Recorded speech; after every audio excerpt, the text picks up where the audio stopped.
Vamos ver na visão de apresentação. Eu tenho Ah, com não. Sim, se faz favor.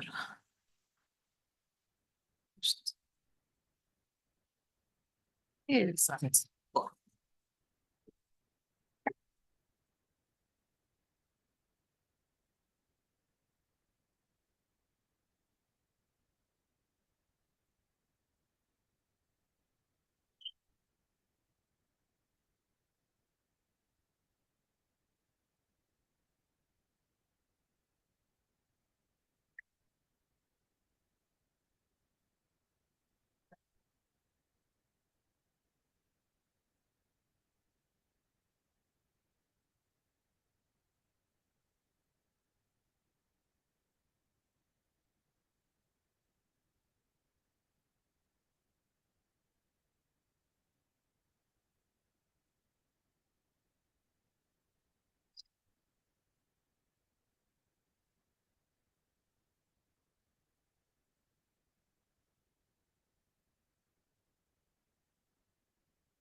Muito bom dia a todos.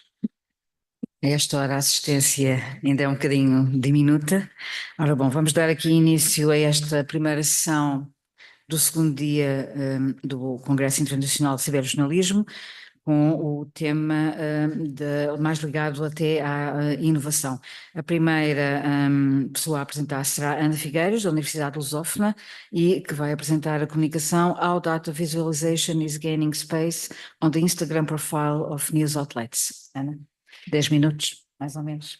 Obrigada. Bom dia. Bom dia a todos. Se não se importam, eu irei apresentar em inglês, porque preparei os materiais todos em inglês. Acho que faz mais sentido. Então, in 2016, the authors of the Data Journalism Handbook did a survey, an interview of 26 newsrooms across 6 European countries. They interviewed people from several different roles, from editorial leaders, specialists in visualization, data journalists, and so on.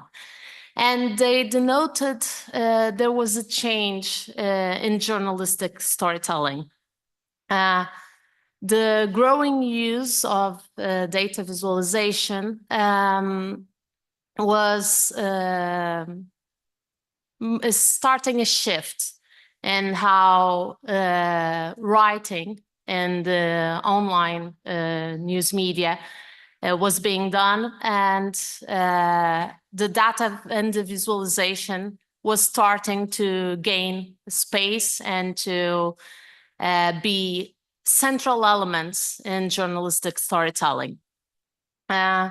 Many of the people that were interviewed, they started to think that data visualization could actually be a driving force for news stories, and that people started to enjoy to have data visualization, and readers would stay a little bit more time on the pages that had visualization.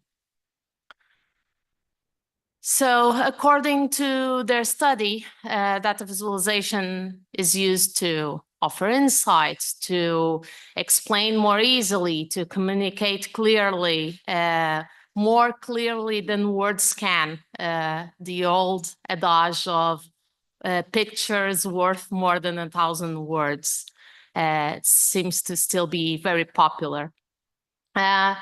It's used to tell several facets in detail, to make stories more accessible, to reveal the deplorable states of affairs, to help people understand, and among other uses.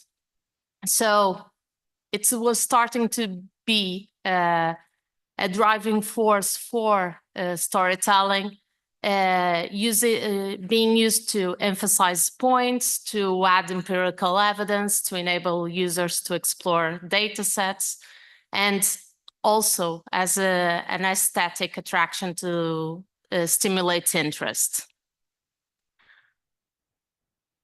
The rise of interactive features native to the web has further accelerated this trend of using interactive visualization. And the fact that several of these features are now native to web browsers allowed us to do much more. But interactivity in data visualization has become less prevalent, now being mainly reserved for major projects, longer stories, rather than routine shorts. Since the audience is more and more passive right now, especially on mobile, leading newsrooms tend to avoid hiding data behind interactive elements.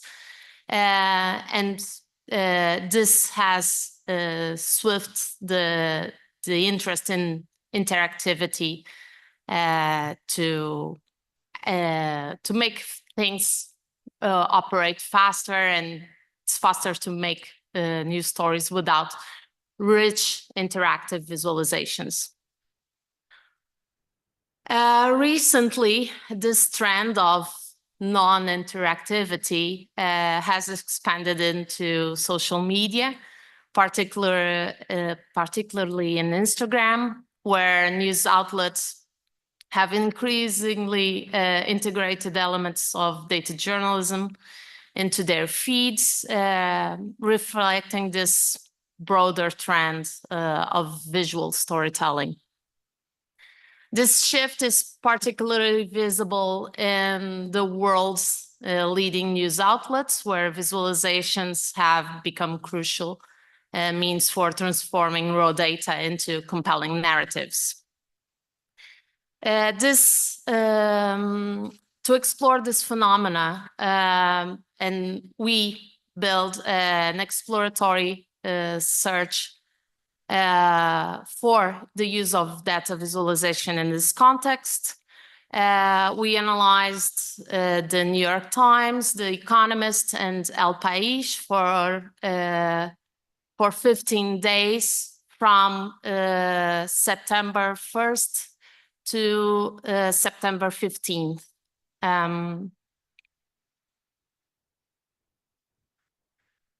We analyzed all posts from this period, 137 published in the New York Times feed, 123 in The Economist, and 95 posts in El País. These three news outlets were chosen because of the amount of posts that they publish. We didn't want to have a disparate number of publications. We also wanted to study news outlets that were relevant and that would exemplify global approaches to visual storytelling.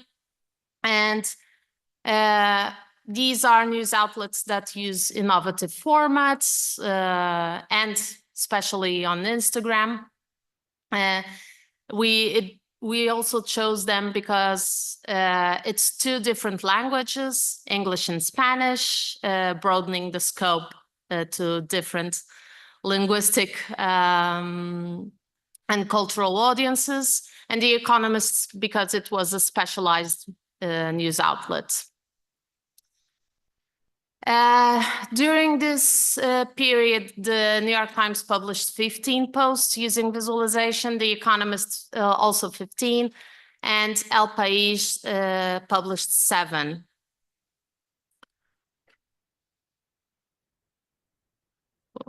Here you have some examples of the posts using visualization done by The Economist, the New York Times, and El País, respectively. These are also examples of the different types of posts that these news outlets use. Single image posts, carousel posts, and video posts.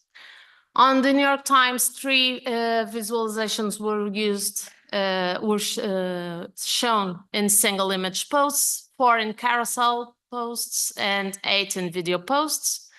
On The Economist, 6 visualizations in single image posts, 4 in carousel posts, and 5 in video posts.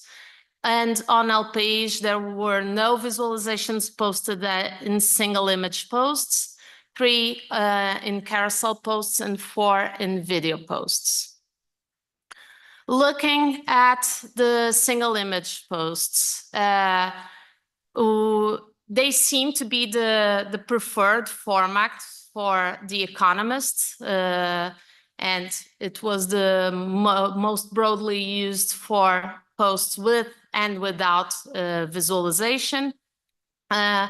On New York Times and El País, the use of single image posts was less prevalent. Here we have the posts analyzed. We can see the diverse use of visualization, how visualization is used to communicate complex narratives.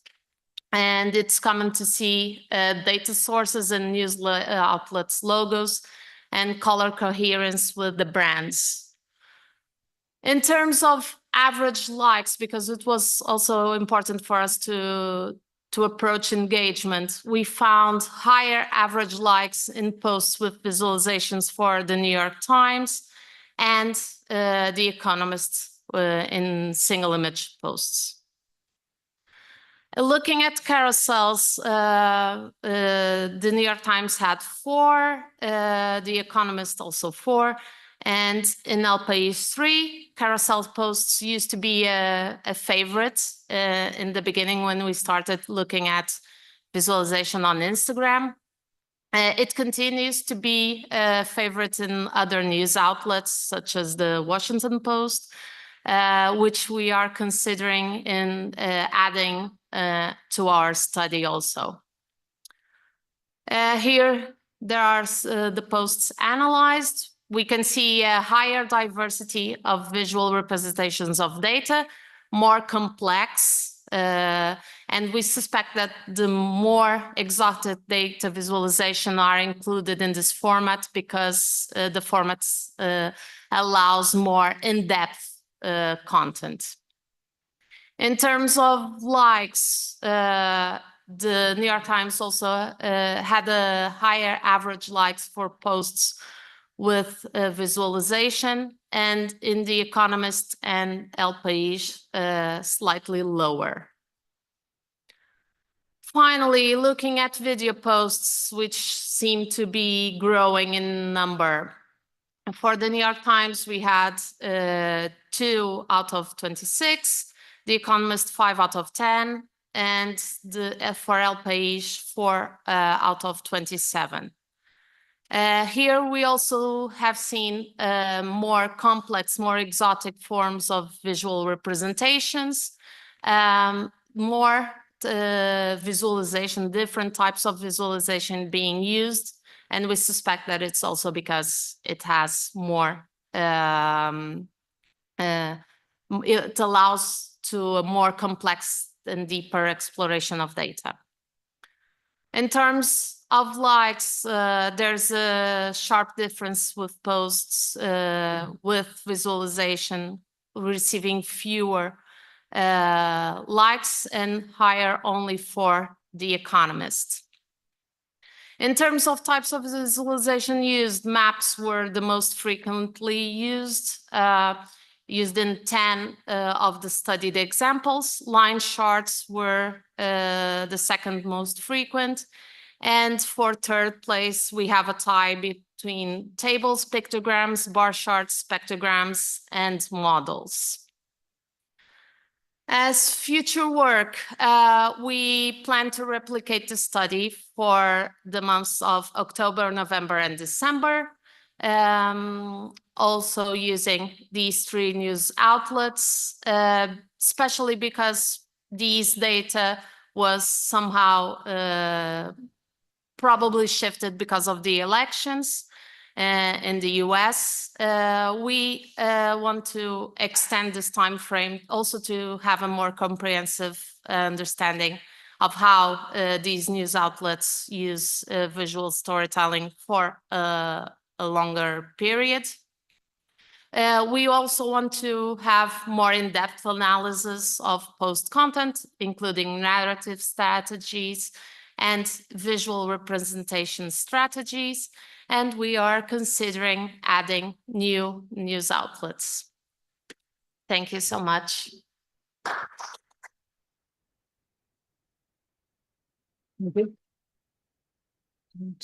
Yes. Posso fechar?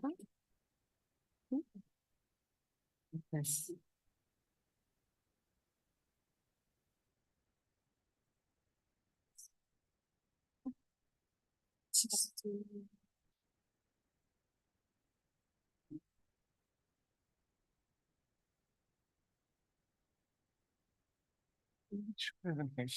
Okay. From Albania, Elvin Lukin y Arion Elezi.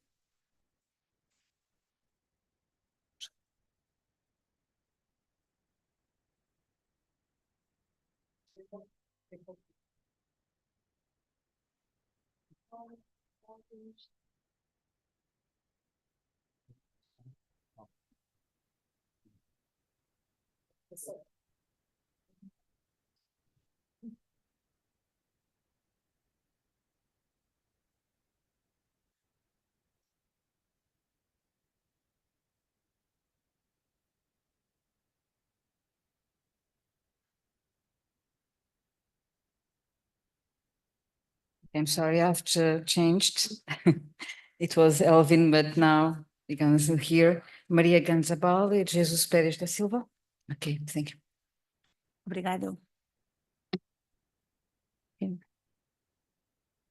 Buen día.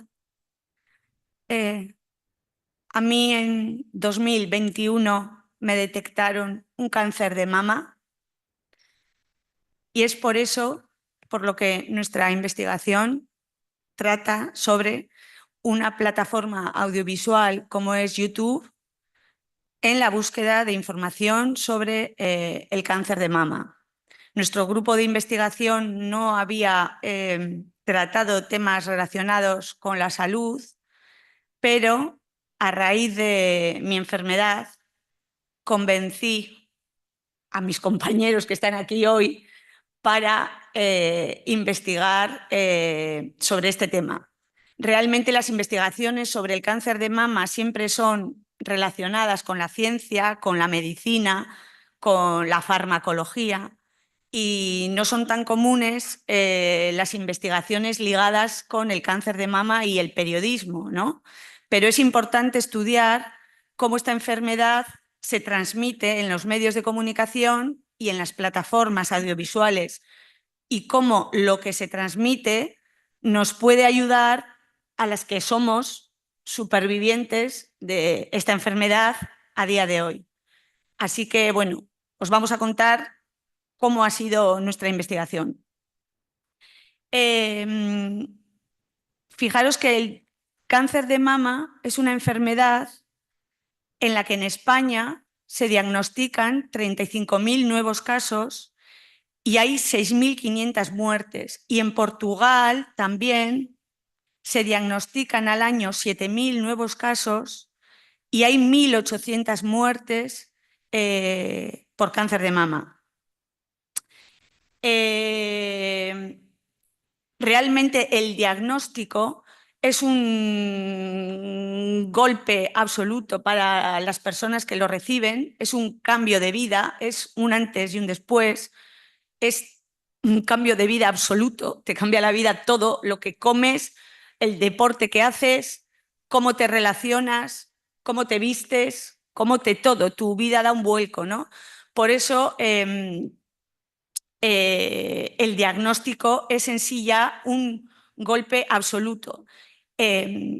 esta experiencia, este diagnóstico, hace que muchas de las mujeres a las que se les diagnostica tengan la necesidad de ir a las redes sociales en búsqueda de información, porque no sabes nada, en búsqueda de testimonios, otras mujeres que estén como tú y te puedan contar qué hay que hacer, cómo se vive, qué es lo que hay que comer, qué deporte hay que hacer. Entonces,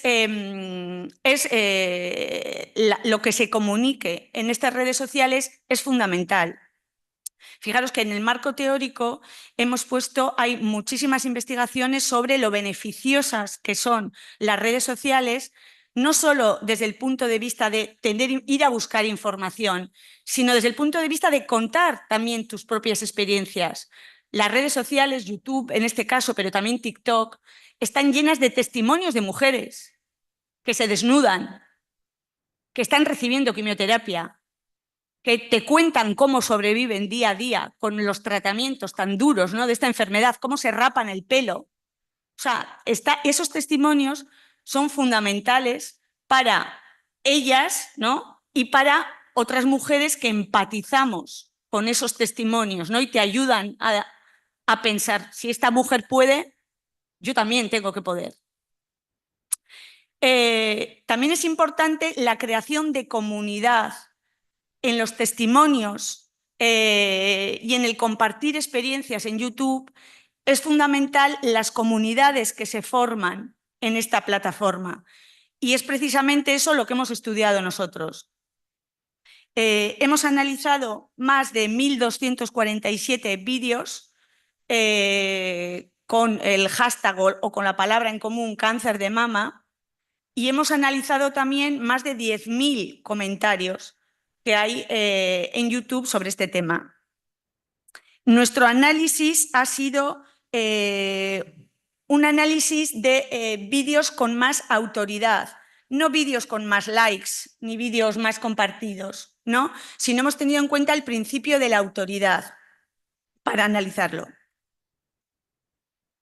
Buen día. Sí, lo que hemos hecho pues, ha sido recurrir a una herramienta de software que es gratuita, que se llama YouTube Data Tools, que fue desarrollada por la Universidad de Ámsterdam y te permite recuperar todos los vídeos que tienen que ver con una palabra clave, en este caso, cáncer de mama.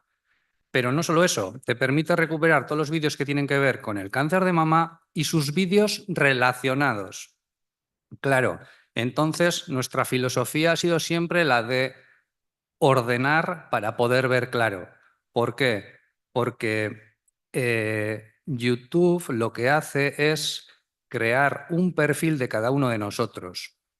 Y entonces puede ocurrir que una persona que esté viendo un vídeo sobre cáncer de mama, a continuación pase a ver un vídeo musical de Taylor Swift, o un vídeo musical de Madonna, o un vídeo de gatitos jugando.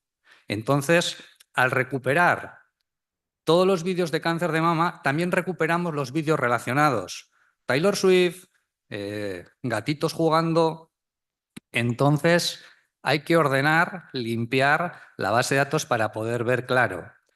Y en este sentido, pues es un poco lo que hemos hecho, porque si simplemente coges la base de datos y la ordenas por número de visualizaciones o por número de likes, en el primer lugar te va a aparecer el vídeo musical de Taylor Swift o un vídeo de gatitos, que no tiene que ver con el cáncer de mama, pero ahí está, relacionado con los vídeos de cáncer de mama. Entonces teníamos que buscar otra aproximación, teníamos que buscar otro enfoque, teníamos que buscar otra estrategia.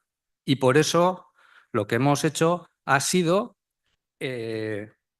pues recurrir a diferentes software, en este caso software de visualización, pues para tratar de sacar a la luz, enseñar las relaciones ocultas que existen entre todos esos vídeos sobre el cáncer de mama, representar la estructura de redes, la estructura de relaciones entre todos esos nodos, entre todos esos vídeos, y también ver las comunidades qué comunidades se han creado y de qué están hablando esas comunidades. Y para ello, pues para visualizar en forma de red todos esos vídeos, pues hemos recurrido a software como el Gephi y hemos utilizado diferentes algoritmos y sobre todo, en vez de centrarnos simplemente o quedarnos con el número de visualizaciones o el número de likes, pues hemos utilizado la estrategia de ordenarlos y aplicar una serie de algoritmos que están relacionados con la autoridad o, dicho de otra manera, con la influencia o la utilidad que tienen esos vídeos. Vale, y nuestros resultados han sido, hemos encontrado sobre todo 5 comunidades muy importantes, tanto formadas por colectivos como los grandes hospitales, el Hospital Mayo, grandes organizaciones, grandes asociaciones. Nos hemos encontrado también con perfiles individuales, bien formados por doctores y oncólogas que abren sus perfiles para contestar dudas o para aportar información, y también con comunidades virtuales específicas, por ejemplo, en algunos países como Filipinas, que también aportan mucha información sobre este tema. La mayoría de las comunidades, al estar formadas por médicos, asociaciones y doctores, sobre todo, también aquí tenemos algunos pantallazos de los vídeos que hemos encontrado en YouTube con doctores y pacientes, por ejemplo, o otros perfiles como el de Shannon Enfermas, por ejemplo, que cuentan su enfermedad. O personajes famosos como Shannon Doherty, que seguro que le conoceréis. Lo que no hemos encontrado es mucha desinformación. Todo el mundo nos pregunta por la desinformación que puede aparecer en los vídeos de YouTube, pero la desinformación que hemos encontrado es mínima. Y lo que sí que hemos encontrado son grandes comunidades de sororidad en los comentarios, donde las mujeres se apoyan entre ellas, hacen preguntas, consultas que quizás no puedes hacer delante del médico, ¿no? O porque no hay tiempo o porque no van surgiendo, porque son tratamientos largos. Entonces, no hemos encontrado muchísima desinformación. Así que nuestros análisis de los comentarios son comentarios de gratitud, comentarios de esperanza, también hay comentarios de rezos, porque hay determinados cánceres de mama como el triple negativo, ¿no? Donde no hay todavía investigación suficiente que pueda solucionar este tipo de cánceres y donde yo creo que el rezar pues, es prácticamente la única solución que queda, ¿no? Entonces hemos encontrado muchísimos rezos y oraciones. Y hemos encontrado algunas críticas sobre los cuidados o tratamientos que ofrecen desde los equipos médicos. Y bueno, estos yo creo que han sido nuestras principales conclusiones. Obrigado. Obrigada. Muito obrigada. Agora sim, Luco. I'm sorry.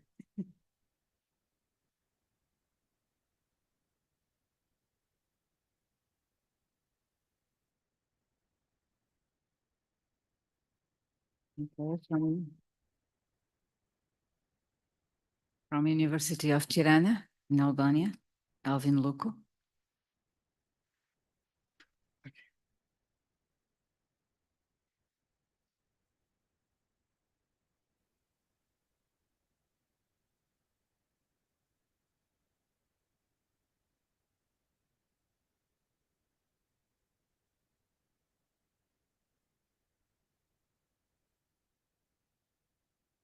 Just with this. Thank you very much.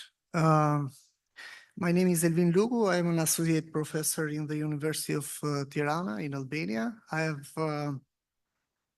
worked alongside with my colleague Arione Lesi, who couldn't make it come here. He's a web developer, and he works for a national television in Albania in the section of websites. Today we are going to talk about what we have called the invisible hand and how to use the artificial intelligence platforms to investigate or to identify the scale of propaganda especially in the Albanian media, because we have a case study there. But first of all, what we should say is that political propaganda and fake news and deep fake is a worldwide phenomenon. But the strategies are typical for each country. And we are going to focus about Albania. And let me give you some context about the situation of the media in Albania.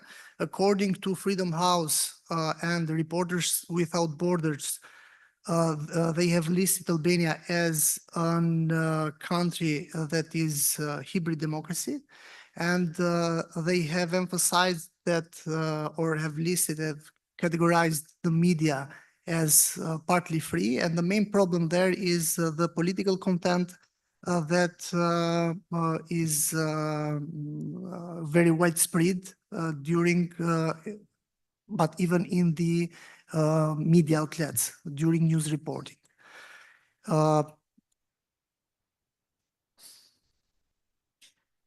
The purpose of this paper is to identify this impact, but by using an online platform that we have developed. And the hypothesis of our work is at first that the technology at first has contributed to the democratization of the public opinion, but at the same time, the political class has the opportunity to communicate directly with the audience and to manipulate them without the filter of the media. And the second point is that with the economic interest of the media outlet in Albania for public funding, they give the territory and the opportunity for the political class to have a huge impact in the news content there. To realize this research or this investigation, we have been influenced by the British journalist Nick Davis, that is an investigative journalist, alongside with a group of researchers here in the Cardiff University. They have published the book Flat Earth News, and where they talk about the journalism phenomenon, that are the prepackaged news and information that are produced by the public institution or local institution and are sent to the media, and the media publish them without the editing process, as they are. And to investigate the journalism phenomenon in the Albanian media, what we have done, we have developed an online platform that is called News Lab. That is a platform where we have integrated the anti-plagiarism or copy leaks features to analyze the news. And then we have all the data that are generated, we have used them to make qualitative and quantitative analysis. Then we have interviewed media experts and PR experts. We have interviewed journalists, and also we have sent official requests, media requests to some public institutions that are interfered in this section. But first of all, what is News Lab? As I said, with this database, it's a kind of search engine optimization. It is linked with Google, and we can here upload the text, and it generates the links. It generates the amount in percentage, the amount of words that exactly matches with the text. And we have used it to analyze the political propaganda of the mayor of Tirana. that is one of the main political actors in Albania. Here we have a graphic, and I want to explain it. We have monitored for the political activity of the municipality of Tirana for nearly 20 days, and then they have produced 17 press releases, and we have uploaded these press releases in our database, and we have generated this content. From 17 press releases, we have generated 294 articles that are produced by 45 media outlets. And we have filtered the information, and then we have the top 15 where we can see here there are the main televisions in Albania, national televisions. There are the largest, Gazeta Panorama, that is the largest newspaper in Albania. Here we have Balkan Web, and what we can see from this graphic is that the similarity between the text in the top 10 ranges from 93.4 to 99.5%. That means that the editing process of the journalists and in the newsroom is lacking.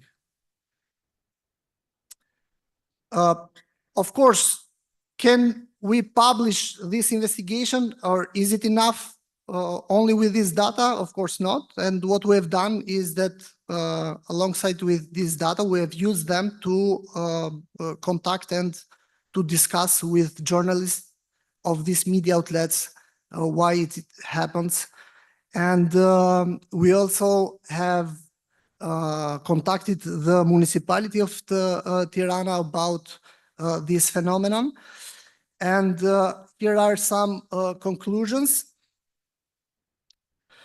So as we have said, out of 45 monitored media outlets that were generated from the database, the texts were identical to those sent on an average from 93 to 99.5%.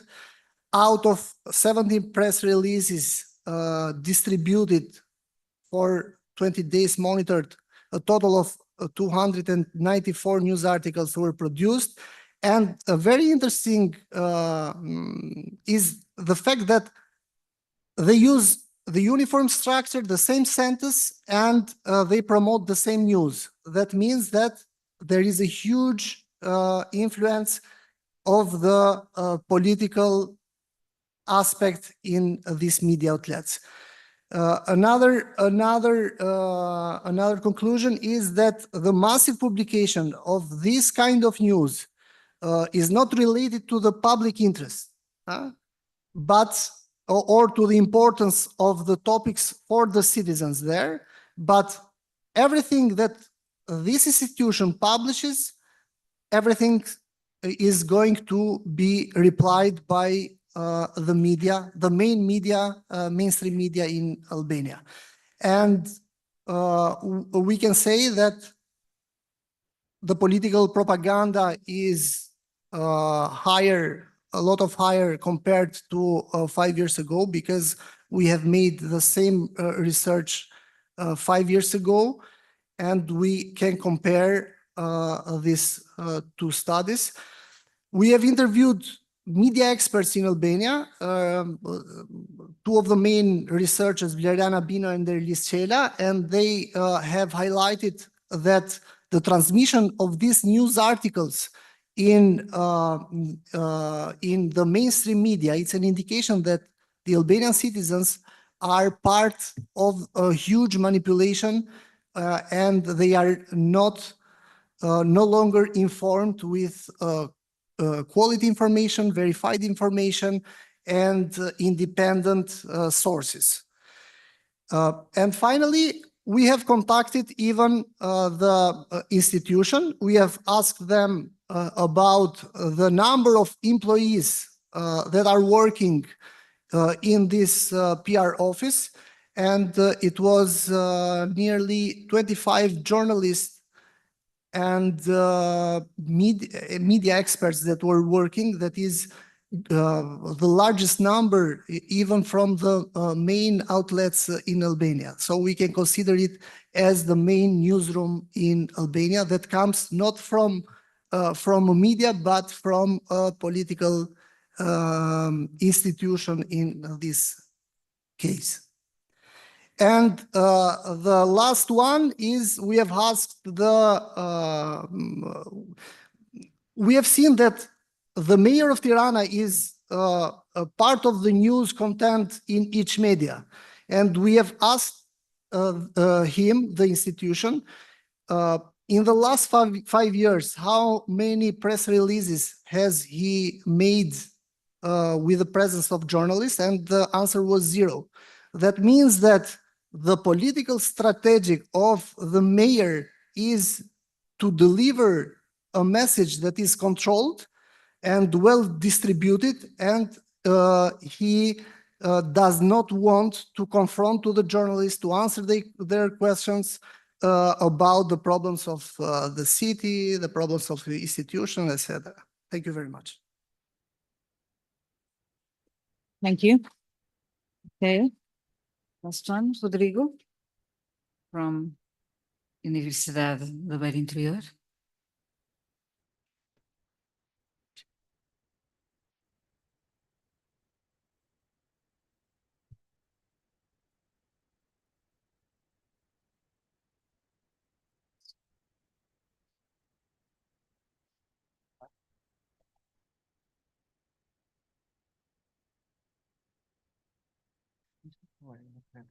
Essa terceira, de cada unidade. Não pode fechar. Não. Rodrigo.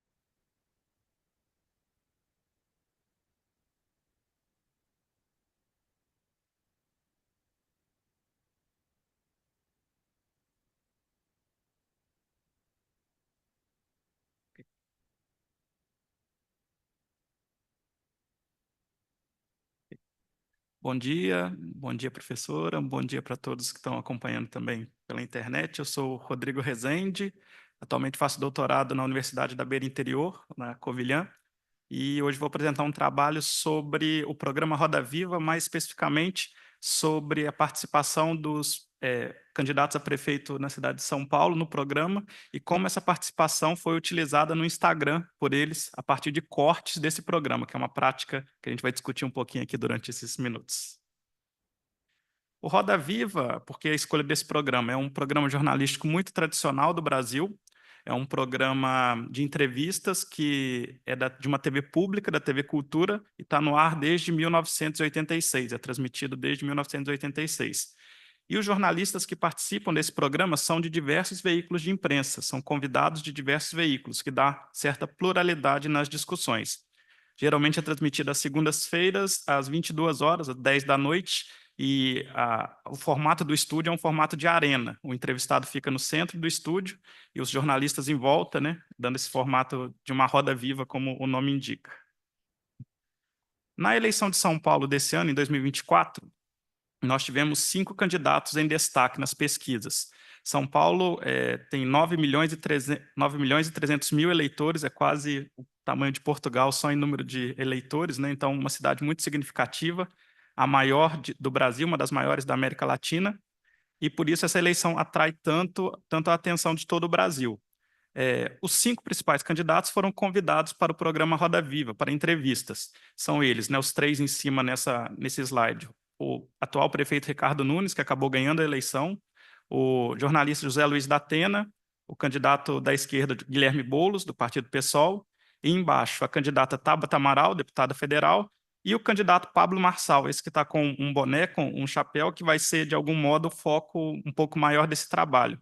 Porque o Pablo Marçal é um chamado outsider, né? Ele vem de fora da política, vem do mercado digital, e ele chegou em terceiro lugar nessa eleição. Houve quase um empate triplo no primeiro turno, e ninguém acreditava que isso poderia acontecer porque ele não tinha tempo de TV. O partido ao qual ele representava, o PRTB, que é esse número 28, que ele usa o adesivo, não tinha tempo de TV. Mas ele, como especialista em mercado digital, soube usar muito bem isso a seu favor. É inegável, né? A gente já tem diversos trabalhos sobre isso. Eu peguei um professor Damasceno, de 2023, só para exemplificar que as mídias sociais têm um papel central na construção do discurso político atualmente. No caso do Brasil, muita gente já fala de uma perda de poder da televisão, embora ela ainda apresente um certo predomínio quando as pessoas querem, de fato, conhecer os candidatos. O prefeito Ricardo Nunes, que acabou sendo reeleito, é um exemplo disso. Antes da propaganda eleitoral, pouca gente sabia quem era. Propaganda eleitoral na TV. E após a propaganda eleitoral na TV, ele ficou mais conhecido, mas é inegável que as redes sociais podem pautar também o discurso político na época das eleições. E nas redes sociais, cada candidato tem a sua televisão. Ele controla a sua pauta, ele controla a sua agenda. Isso, de alguma forma, influencia naquilo que os eleitores daquele candidato também vendem para os outros eleitores, né? Se eu sou partidário de determinado candidato e eu vejo sempre a mesma informação nas redes sociais dele, eu tendo, ao tentar convencer outras pessoas a mudarem o seu voto ou a votarem naquele candidato, a reproduzir esse discurso que o próprio candidato escolheu, a equipe de marketing, a equipe de publicidade escolheu. Para a gente unificar aqui o conceito, o que eu estou considerando cortes, ou cuts, né? Que é a melhor tradução em inglês. São pequenos trechos recortados e editados de grandes entrevistas ou participações do candidato, aqui no caso, ou dos candidatos, para serem utilizados em redes sociais. Os cortes, além do material bruto, podem apresentar outros elementos de linguagem, como legenda, memes, efeitos que não originalmente foram apresentados no programa e diversas outras formas de linguagens mais adaptadas a cada rede social. Eu achei importante colocar isso aqui, e sempre lembrando que esse trabalho que eu estou apresentando é o início da construção do artigo, que depois vai ser apresentado, né, no final aqui para esse evento, para outras ocasiões. A eleição acabou recentemente, em 6 de outubro acabou o primeiro turno, né? Então ainda vou discutir bastante os dados, aqui é um início desse trabalho.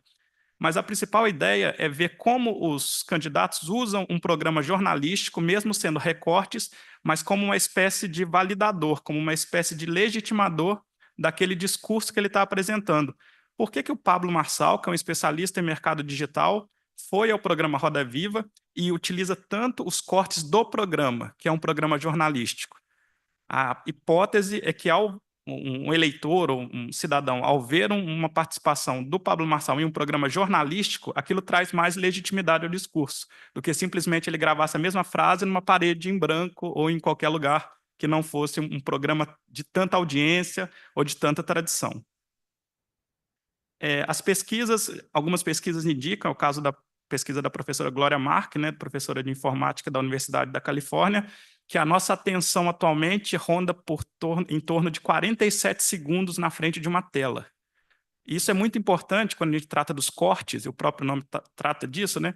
Porque a média de tempo dos cortes desses candidatos fica entre 30 e 45 segundos, a depender do candidato, que eles utilizam no Instagram. Então, vai muito ao encontro do que a professora Glória aponta, né? Que já existe uma tendência a fazer cortes muito editados, muito pequenininhos, lembrando que o programa Roda Viva tem cerca de 1h30, para que eles possam utilizar nas redes sociais. A metodologia, então, eu analisei todos os reels, todos os vídeos, né, do Instagram, desde a participação do candidato no programa Roda Viva até o primeiro turno das eleições em 6 de outubro. Tabulei no programa Excel e com informações básicas como quantos cortes, a duração e o número de visualizações.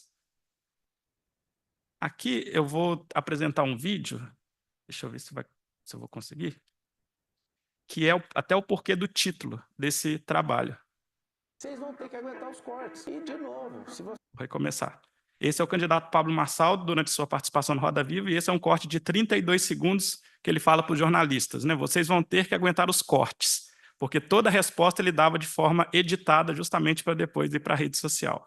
Vocês vão ter que aguentar os cortes. E, de novo, se vocês não gostam dos cortes, façam perguntas mais tranquilas que... Só que tem muita gente que assiste debate, que assiste uma entrevista como essa de hoje, para justamente conhecer os candidatos. Está aqui, eu agradeço. Então o senhor podia colaborar e responder as perguntas do jeito como... Eu estou respondendo do jeito que eu preciso responder, eu sou o candidato. Mas vamos esquecer o corte um pouquinho? Vamos não. Se você quiser esquecer o corte, eu preciso ir embora. Se você quiser, eu posso levantar e sair.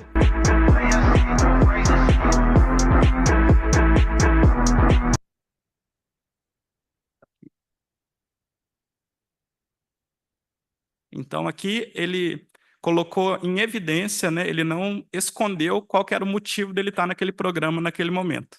Né? E ele fez um corte de 30 segundos, colocou nas redes sociais, esse é o corte de número 10. O Pablo Marçal, antes de falar dos cortes, é só apontar, o Roda Viva também é apresentado no YouTube, né, ao mesmo tempo, por ser um especialista em marketing digital, esse fenômeno das redes sociais, como ele é chamado no Brasil, o Pablo Marçal teve 5.100.000 visualizações no programa inteiro, de 1h30. Enquanto os outros candidatos, Guilherme Boulos, 377.000, Tabata Amaral, 231.000, José Luiz da Atena, 170.000 e Ricardo Nunes, 163.000. Lembrando, isso é o programa todo. Não se sabe se é visualização única ou não, né? A gente não tem esses dados exatos, mas o programa todo do Pablo Marçal foi visto 5.100.000 vezes. Do programa de 1h30, o Pablo Marçal fez 57 reels, 57 vídeos editados. O prefeito Ricardo Nunes fez 32, ficou em segundo, né? Vamos chamar assim nessa campanha. O da Atena, 15, o Guilherme Boulos, 9 e a Tabata Amaral, 7. Em relação ao tempo dos rios somados, né? O Pablo Marçal também lidera com 30 minutos e 26 segundos. O prefeito Ricardo Nunes fez 16 minutos de rios. E eu acho que o número mais interessante, né, para a gente analisar aqui e pensar novos trabalhos a partir de então, é a quantidade de visualização de views que os rios tiveram.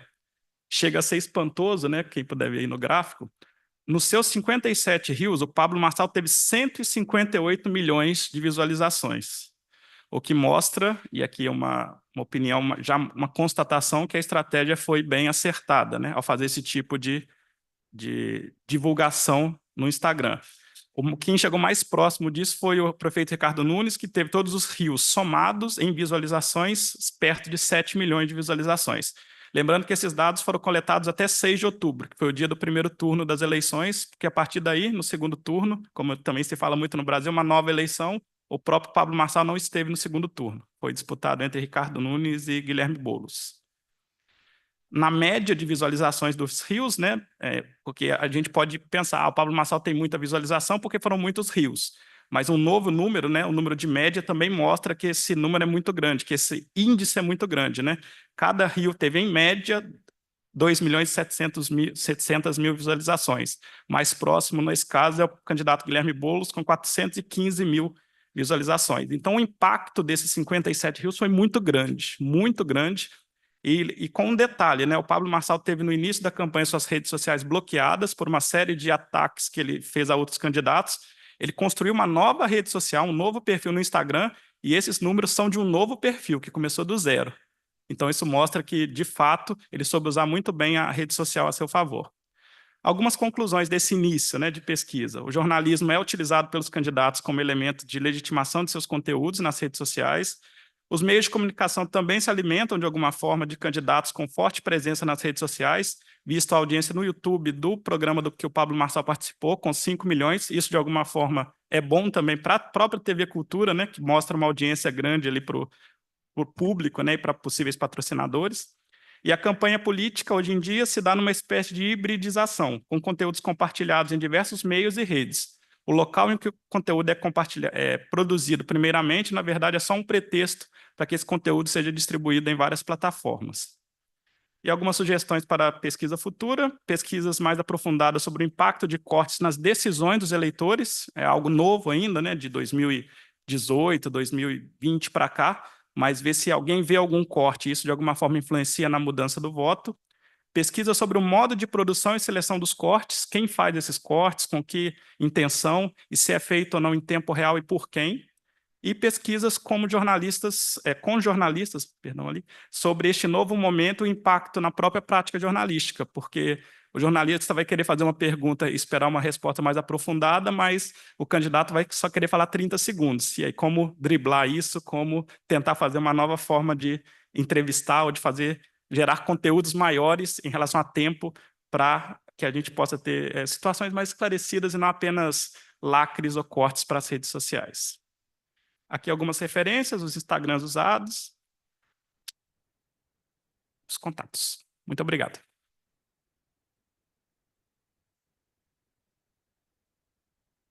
Obrigada. Well,